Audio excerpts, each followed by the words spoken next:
Thanks for waking up with us here in 9 News at 6. I'm Corey Rose. And I'm Drew Carney. Katie and Brianna will bring us some traffic and weather here in just a moment. But we want to start off this hour with a quick look at some of this morning's top news headlines. And we start with this. State police trying to figure out whether an infrastructure issue may be to blame for a deadly crash last week that involved a girls' youth hockey team.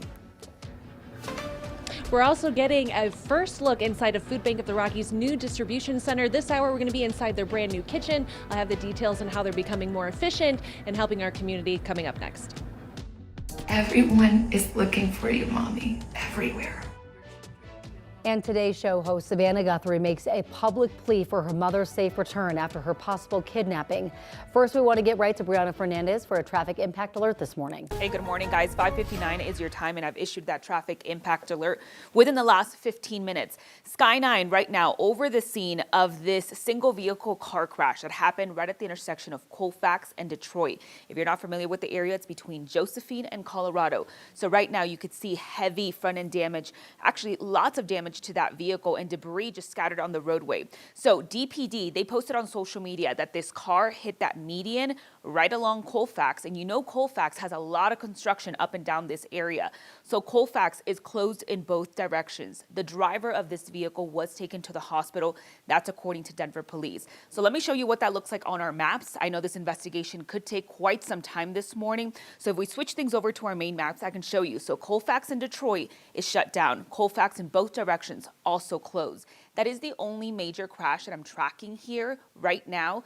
Our major interstates, we're not tracking any crashes. So along I-25, 225, 270, it should be an easy breezy drive. Southbound I-25 from 144th down to 76, you're looking at a 9-minute drive. And you can see your overall drive, it's still looking pretty nice. So I want to give you a live look from 270 and Vasquez, where traffic volume has started to pick up slowly heading into I-25 or I-70. How about a live look downtown Denver on your Thursday morning? Sunshine and 60s, not just 60s, mid 60s in store for today. So Katie LaSalle, can you confirm the following statement? This warm weather we're going to see this afternoon, it's going to stick around for at least several days? Good morning, you guys. Yes, it's a really dry, unseasonably warm weather pattern we're watching today through at least Monday. So if you have weekend plans, be nice outside, but we'll talk more about our lack of snow and why we really need it coming up. This morning, though, it is cool. Temperatures have fallen below freezing out at Central Park, hovering at 34 degrees in downtown Denver right now. Extremely mild, a lot of sunshine, no hazardous weather to tell you about. Winds will stay relatively calm, 60s in Denver today, tomorrow, Saturday, Sunday, and Monday. This dry weather pattern is impacting the entire state of Colorado and a big portion of the country. Next chance for seeing some much needed snowfall, especially for the mountains, will arrive next Tuesday and Wednesday, but really quiet if you need to travel anywhere. Roads are dry, skies are mostly clear, temperatures are in the 30s for the majority of the plains, upper 20s up north. Now your Denver forecast for this morning, definitely want to have the coat on, the layers, it's crisp out there, but a quick warm up ahead. 57 degrees by 11, and we are talking 60s this afternoon, 65 the expected high. Details on that next storm system that we are watching roll in potentially next week in your full forecast. Katie, thank you. Colorado State Patrol is investigating whether a cable guardrail was functioning properly when a snowplow crossed the median on I-70 and crashed into a van carrying a girls' hockey team from California. This crash happened last Thursday in Clear Creek County. The parent of one of the hockey players died in the crash. 8 other people were injured. As of this morning, sections of the cable near the crash site remain loose or on the ground. Cable is loose. These are very high tensioned cables. If the cable is loose or lying on the ground, it is non-functional. It cannot do its job, and that entire area is at that point vulnerable to a crossover collision. CDOT declined to answer questions about the barrier, citing the ongoing investigation. Now, despite the crash, the Santa Clarita Lady Flyers stayed in Colorado and played in the tournament. Not only did they play, but they won. They won 5 of their 6 games, winning the Western Girls Championships and dedicating the win to their teammate's dad who died in that crash. The team returned to Santa Clarita last night, and they were celebrated during a homecoming ceremony. This morning, we are learning more about the high-profile disappearance of Nancy Guthrie, who is the mother of today's show host, Savannah Guthrie. If you're not caught up on the story, Nancy was reported missing after she missed church last Sunday morning. Investigators in Flagstaff, Arizona have called the situation suspicious, and 2 local news outlets say they've received ransom letters. New this morning here at 6 o'clock, Savannah Guthrie has made a video statement addressing her mother's possible kidnapper. We are ready to talk. However, we live in a world where voices and images are easily manipulated. We need to know, without a doubt, that she is alive and that you have her. This morning, we're also learning more about the investigation. Investigators say there were technological challenges with the cameras at Guthrie's house, making it hard to find video from the window of the time when she disappeared. Guthrie's pacemaker was also disconnected from its monitoring app early Sunday. The FBI is now involved in this investigation. Meantime, the Tucson community came together last night to honor Nancy with a candlelight vigil. Organizers say the response from the community was overwhelming. I know both Nancy and Savannah are very faithful, and I just feel like even if people don't pray, I feel like people want to do something. And if they can come together and share hugs and share stories, then that might make it a little easier. Nancy Guthrie and her family have deep roots in Tucson dating back to the 1970s.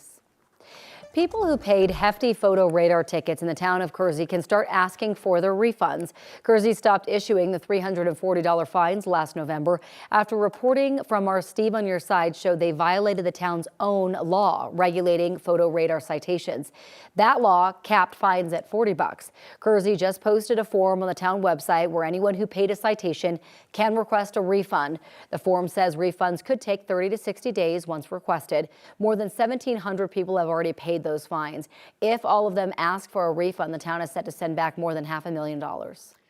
The Jefferson County Sheriff's Office says 2 pets have been attacked by mountain lions within the past month, and they suspect there could be a 3rd pet as well. The agency says the confirmed attacks happened within about 6 miles of each other near South Deer Creek Road and Pleasant Park Road. Mountain lions, we know, are common in this area, but activity is still considered up at this point. We're going to talk about one specifically that was behind someone's home guarding a dead deer. You see that mountain lion right there. The Sheriff's Office suggests that you keep a close eye on your animals, especially when mountain lions are most active. Those times are typically at dawn, at dusk, and also at night. People who don't have cars with Colorado plates could soon have to pay a little more to get into state parks. CPW is considering a proposal to charge out-of-state visitors more for entry. It was presented at the agency's latest meeting. It would require out-of-state visitors to pay $15 to $17, while Coloradans would continue to pay $10 to $12. CPW says the extra charge would be in line with roughly 22 other states that do this for out-of-state visitors. The proposal would come up for a vote at a future meeting. We know the need for food assistance continues to grow. We saw that firsthand during our recent 9 Cares Colorado Shares campaign.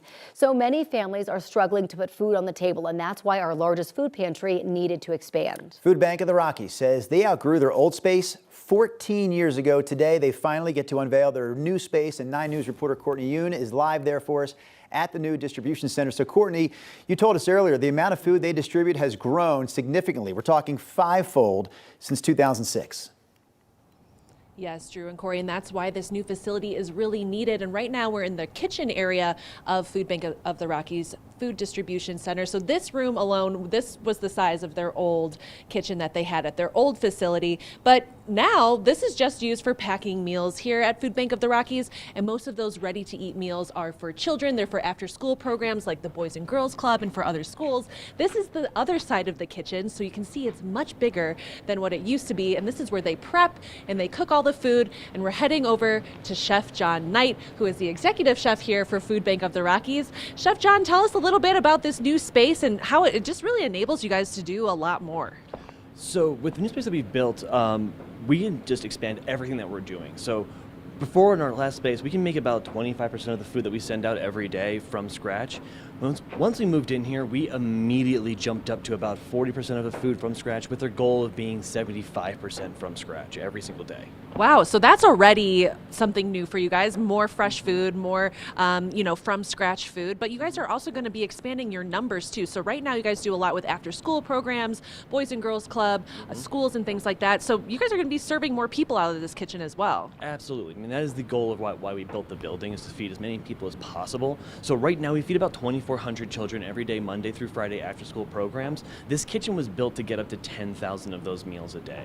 But also beyond that, the extra space that we have is really allowing us to explore other avenues to bring food to the neighbors and everything else that we can work with, from like root cause work of workforce programs and teaching people skills to get them into the industry and have a rewarding career that will then, move on and bring people out of food insecurity and solving the problem, as well as reaching older adults, looking for food preservation that we can get out to the neighbors and working with local farmers better. So really, we're looking at all the other avenues that we can build that would give us a lot more impact into our community. Yeah. Oh my gosh. It seems like it. You guys are really expanding, becoming more efficient, and then just really becoming a full circle moment. Totally. Would you also be able to tell us a little bit about what you guys do in the mornings? Adrienne's already here. She's cutting up 250 pounds of cucumbers. Yeah, so in the morning we start off with our normal prep. We are already start getting our combi ovens where they're already on, they're moving. We're doing some vegetable prep to try and do things as close to the time that we package them to send them out to keep it as fresh as possible. So in the mornings we just get geared up. We're setting our day. Our volunteers get here around 8 a.m. So we want to have everything in place for them, the kitchen set up and clean and ready. So we are here every morning at 5 a.m. Adrienne shows up and then she fires up the kitchen and gets things moving, so we are ready to go. Yeah, it's just really neat to see how much you guys were already doing at your old facility and just how much more is to come here with this new distribution center. Thank you so much, Chef John, for having us here today. Thank you very much. Oh my gosh, always so cool to talk to Chef John. I know the people love you here and that you're well known amongst the staff, but we've got a lot more people we're going to be meeting here at Food Bank of the Rockies this morning, so make sure you stay tuned as we're getting a first look at their new facility. Live in Aurora, Courtney Yoon, 9 News. Courtney, what's so great about this facility is now it allows them to use more of that money to actually help families put food on their tables versus other fees. Exactly, yeah, and we also learned this morning that just moving to this facility is saving them about $500,000 every year, because before they had to lease a whole nother building. They were working out of 2 facilities just a couple of months ago. So really this is more efficient, enables them to do more and serve the community better too. It's huge. Courtney, thank you.